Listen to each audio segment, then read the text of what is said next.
বসন্ত মানেই তো রঙের উৎসব, কিন্তু এই রং কেবল প্রকৃতির নয়, এ হলো হৃদয়ের অনুরাগের রং।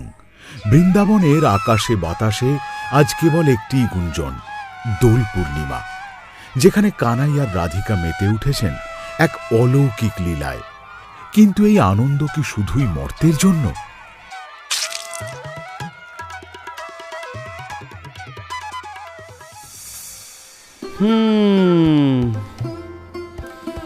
নারায়ণ নারায়ণ। বাহ, যমুনার তীরে তো আজ আনন্দের বান ডেকেছে। কপালে চন্দনের বদলে আবিরের তিলক, সুন্দর, অতি সুন্দর।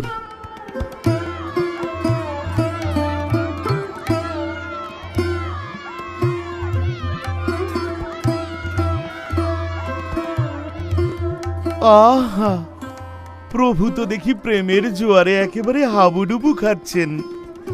এখানে এমন রঙের পিচকারি চলছে, আর আমার ভোলানাথ ওদিকে কৈলাসে বরফের চাদর মুড়ি দিয়ে ধ্যানে বসে আছেন। এটা তো ঘোর অবিচার। কৃষ্ণ মাথা তুলে আকাশের দিকে তাকিয়ে মৃদু হাসলেন, যেন তিনি নারদের মনের কথা বুঝে ফেলেছেন। নারদ মুনি চললেন কৈলাসে। তার মাথায় এখন এক অদ্ভুত বুদ্ধি। তিনি জানেন মহাদেবকে রং মাখানো মানে সিংহের মুখে হাত দেওয়া, কিন্তু যেখানে স্বয়ং শ্রীকৃষ্ণ আর রাধার আশীর্বাদ আছে, সেখানে নারদ কি আর পিছপা হন?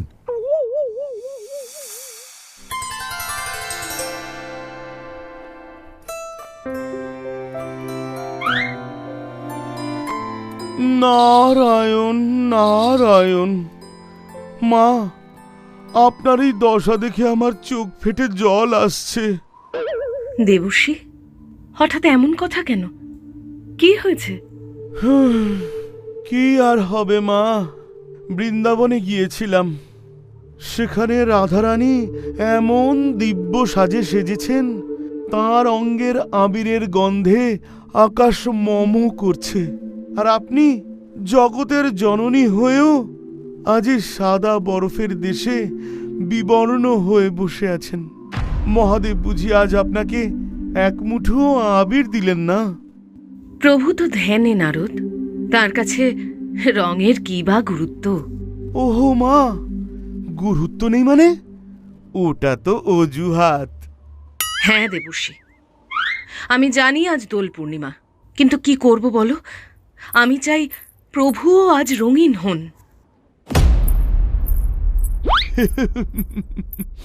এতেই কাজ হয়ে যাবে। ভস্যে একটু ঘি ঢাললাম।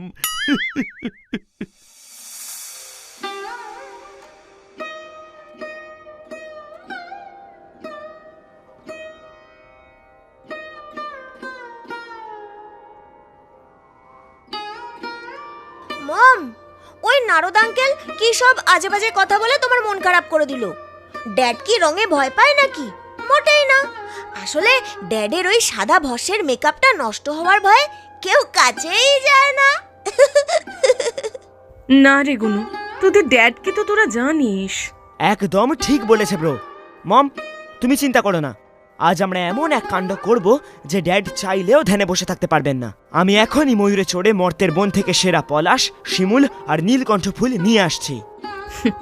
কিন্তু তোরা কি জানিস না, মহাদেবের গায়ের তেজ কোনো সাধারণ রং তো তার অঙ্গে বসবে না রে।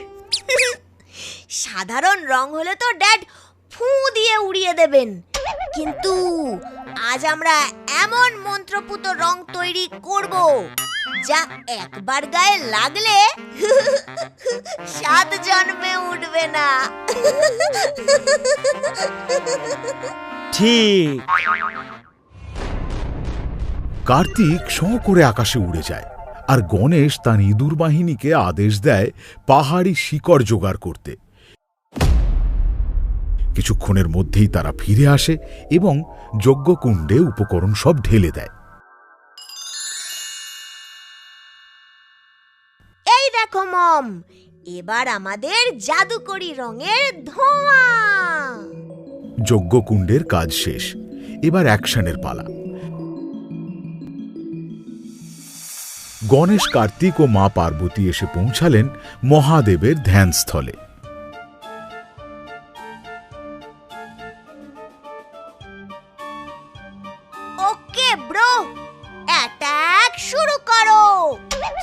2, 1, go!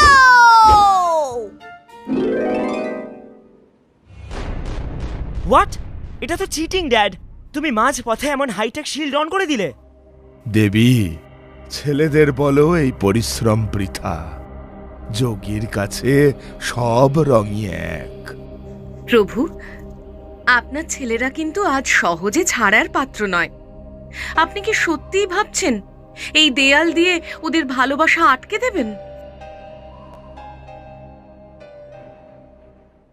মম, ড্যাড পুরো ওল্ড স্টাইল ডায়লগ দিচ্ছে। কিন্তু উনি তো জানেন না ওনার এই শিল্ড ব্রেক করার পাসওয়ার্ড আমাদের কাছে আছে। কার্তিক, প্ল্যান বি রেডি তো? একদম ব্রো। ড্যাড ভাবছে ওনার ওই ফায়ারওয়াল ক্র্যাক করা যাবে না। জাস্ট ওয়েট ড্যাড, এইবার কিন্তু মডার্ন টেকনিক দুটোই একসাথে আসবে।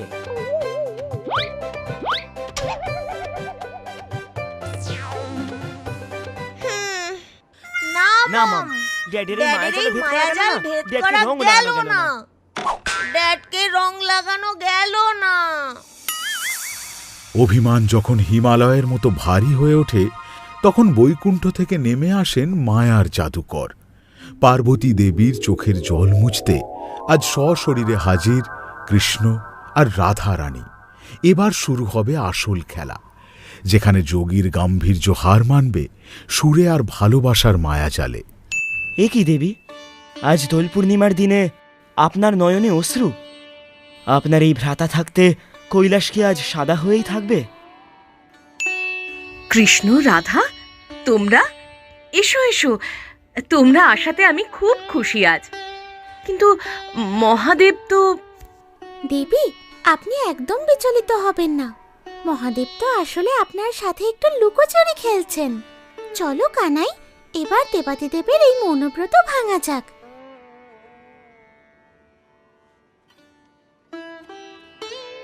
দেবী, যোগবল দিয়ে যা হয় না, তা হয় সুরের মায়ায়। আপনি শুধু আমাদের এই কৌশলের পরিণাম দেখুন।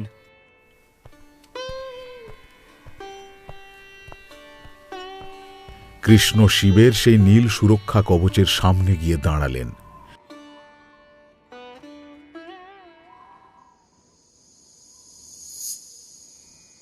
তিনি তার বাঁশিতে এক চটপটে দ্রুত লয়ের চঞ্চল সুর ধরলেন। সুরটা এতটাই জাদুকরী যে শিবের অটল ধ্যান নড়ে উঠল। তিনি চোখ খুললেন না ঠিকই, কিন্তু তাঁর শরীরের ওপর নিয়ন্ত্রণ হারাতে শুরু করলেন।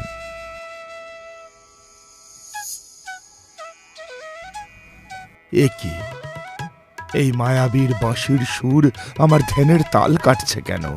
কানাই কি তবে কৈলাসে চলে এলো?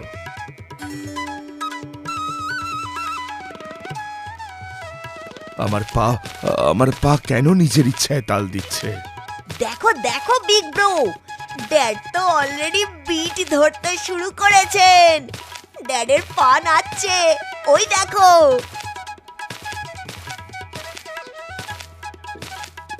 ইয়েস, কৃষ্ণ ভাইয়ার বাঁশির পাওয়ারই আলাদা।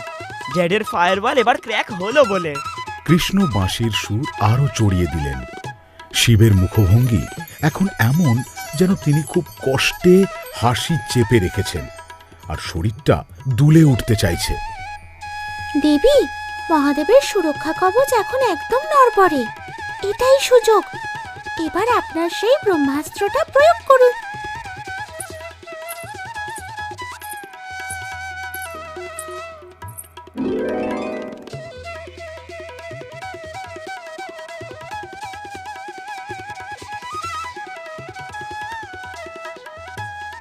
হায়, আমার কপালটাই মন্দ।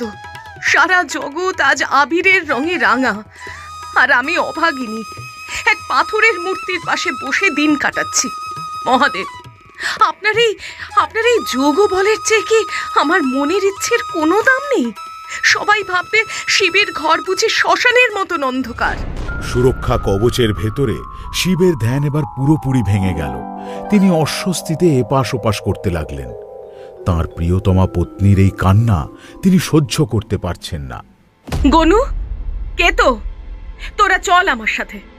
এখানে কেউ আমাদের ভালোবাসে না। আমরা মরতেই চলে যাই, অন্তত সেখানে তো কেউ আমাদের রং মাখাবে। দেবী, শান্ত হও। এ কি কথা বলছো তুমি? আমি কি সত্যি তোমাকে এত কষ্ট দিচ্ছি? মহাদেব আর স্থির থাকতে পারলেন না। তিনি তাড়াহুড়ো করে তাঁর সুরক্ষা কবচটি সরিয়ে দিলেন এবং চোখ মেলে দেবী বলে পার্বতীর হাত ধরতে গেলেন। দেবী! ঠিক সেই মুহূর্তে পার্বতী কান্না থামিয়ে মুচকি হাসলেন। মহাদেব, এখনই সময়, ধরো সবাই। মহাদেব কিছু বুঝে ওঠার আগেই দেখলেন তার চারিদিকে চারজন, গণেশ, কার্তিক, কৃষ্ণ আর রাধা, হাতে বড় বড় রঙের গামলা নিয়ে ঘিরে ফেলেছে। গণেশ চিৎকার করে উঠল, সারপ্রাইজ ড্যাড, হ্যাপি হোলি! পার্বতীর কান্নার ফাঁদে পা দিয়ে মহাদেব যেই না সুরক্ষা কবচ সরিয়ে দেবী বলে এগিয়ে এসেছেন, অমনি দেখলেন কৃষ্ণ, রাধা, গণেশ আর কার্তিক চারপাশ থেকে রঙের বালতি আর পিচকিরি নিয়ে তার দিকে ধেয়ে আসছে। অবস্থা বেগতিক দেখে মহাদেব এক মুহূর্তও দেরি না করে বাঘছাল সামলে সোজা দৌড় দিলেন। যিনি ত্রিভুবনের অধিপতি, আজ তিনি প্রাণ ভয়ে দৌড়াচ্ছেন। না, কোনো অসুরের ভয়ে নয়, রঙের ভয়ে। তার পিছনে ধাওয়া করেছে এক দঙ্গল রঙের পিপাসু দল।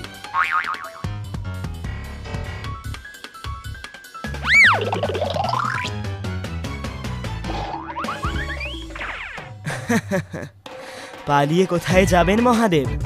আপনার এই শুভ্র অঙ্গ আজ আমি রামধনু রঙে রাঙিয়েই ছাড়ব। রাধে, ডান দিক দিয়ে ঘেরাও করো।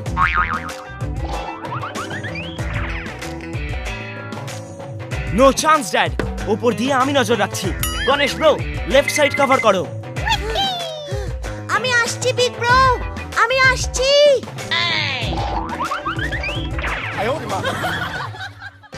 ড্যাড, ও ড্যাড, একটু দাঁড়াও না গো।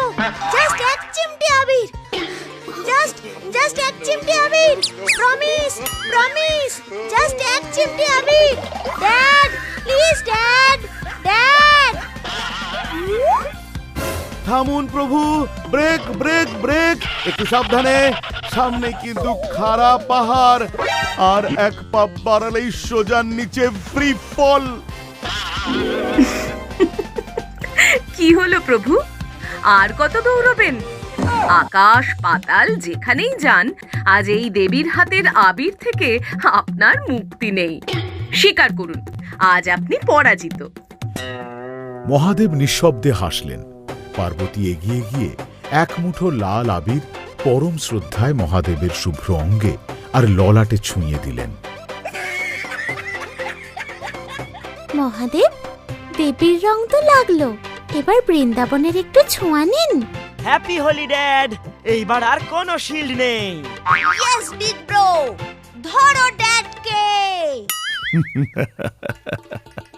কানাই, তোমার সুরের মায়াজালে আর পার্বতীর ওই চোখের জলের কাছে আমি আজ সত্যিই হার মেনে নিলাম। যোগীর সমাধি আজ প্রেমের রঙে ভেঙে চুরমার হয়ে গেল। আজ কৈলাসে দোল। পরাজয় কোথায় মহাদেব? এ তো আপনার প্রেমের জয়। জগৎ আপনাকে ধূসর ভস্যে ঢাকা বৈরাগী মনে করে, কিন্তু তারা জানে না সেই ধূসর আবরণের ভেতরেই লুকিয়ে আছে সৃষ্টির সব থেকে উজ্জ্বল রং। আজ আপনি সেই আবরণ সরিয়ে নিজেকে রাঙিয়ে নিলেন বলেই মহাবিশ্বের এই বসন্ত পূর্ণতা পেল। প্রভু, যেই যোগী নিজের ভেতরে লুকোনো অনুরাগের রং চিনতে পারে, সেই তো আসল মহাযোগী। আজ আপনার এই রঙিন রূপ দেখে জগৎ শিখল যে বৈরাগ্য মানে আনন্দহীনতা নয়, বরং আনন্দকে সকলের সাথে ভাগ করে নেওয়া, আপনজনের ভালোবাসার রঙে নিজেকে রাঙিয়ে নেওয়া। ঠিকই বলেছ কৃষ্ণ। আজ নাথ প্রমাণ করলেন যে তার ধ্যানের গভীরতা যেমন সত্য, তার হৃদয়ের এই রঙিন ভালোবাসাও তেমনই সত্য।